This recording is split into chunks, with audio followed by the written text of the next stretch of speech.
You ready? I'm ready. Wait, let me get my massage working. Okay, I got my massage. My seats are being cooled. Are you okay? Would you like a drink? How's your the drink? There's a cooler box in there if you want. There is water. There actually is water. Cold water for you if you want. Wow, here we go. I'll look after you. Look at you. Yeah. He's just cracked some sparkling water. Just joking. No. What are we driving?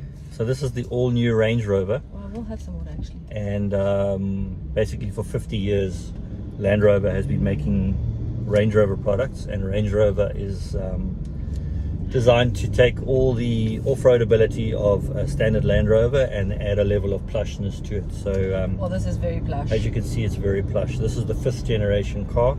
Yeah, it's very nice. What are the pros? Well, the pros are, despite it weighing 2.5 tons, it's on standard air suspension, so it rides exceptionally well, even on gravel. I was on gravel earlier. I feel like I'm floating. Yeah, you float quite a bit. We'll get to that. It's I could very actually fall asleep. well put together, and the cabin is quiet. So it's got double glazed glass. It's very plush, very opulent. It's also got 4-wheel steering now, so the back wheels turn in the opposite direction of the front wheels at low speeds. So despite it's over 5 meters in length and over 2 meters wide, it's actually fairly maneuverable around town. Would that fit in our garage? We'd have a different garage if we owned one of these, but yes. And that's a pro.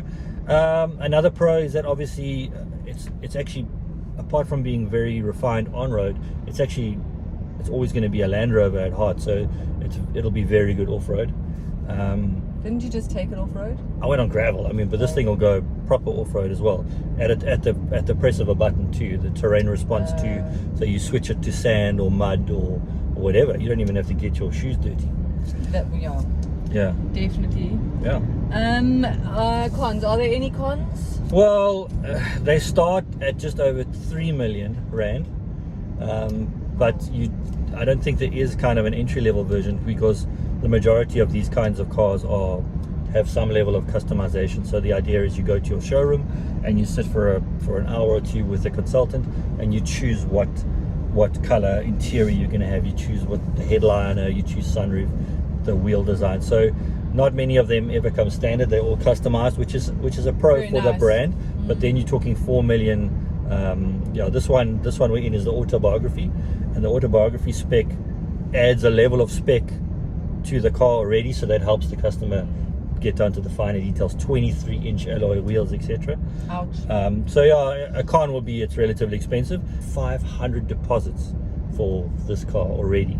So basically the allocation for our market is sold out for the foreseeable future. So if you ordered one tomorrow, in case you have any ideas, you're going to wait at least 18 months. So thinking about it. Yeah, and then are we on cons?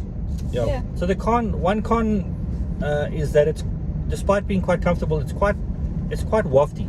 So even though it's got a dynamic driving mode, the suspension is quite soft at all times. So not that you want to throw this car around a bit, but it's making me a bit lazy. Yeah, it's kind of wafty is the word I would use. But then again, there's a Range Rover Sport coming.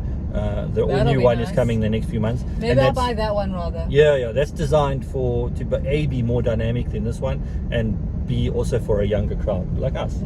So this car, there's a speed trap. Hello. This car is probably bought by retired execs.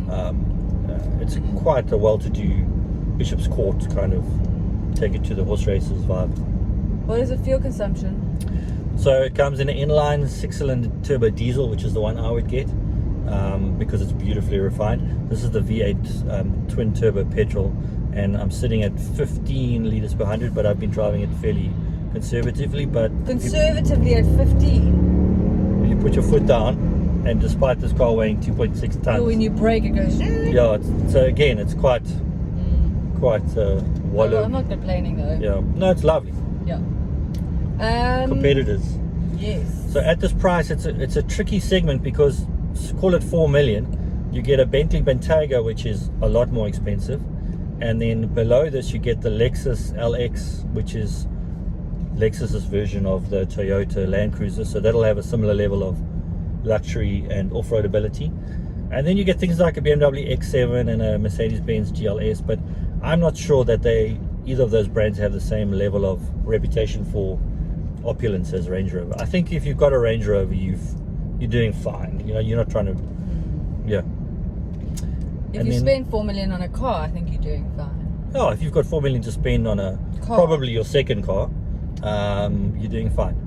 And if you had 4 million, what would you buy? I think I would buy the Range Rover Sport instead of this because I'm young and not yet retired. And then something zooty for the weekends. Oh, okay. What would your zooty be? I don't know how much I've got left to spend, but probably a 911. Nice. And yeah, I mean, I think I can complain about this. I think I could live with it. I wouldn't like to drive it every day. It's too big for me. But very, very nice. You push on through. I would definitely push on through. Make a plan. Make a plan. Cool. Let's go fetch the kids. Oh.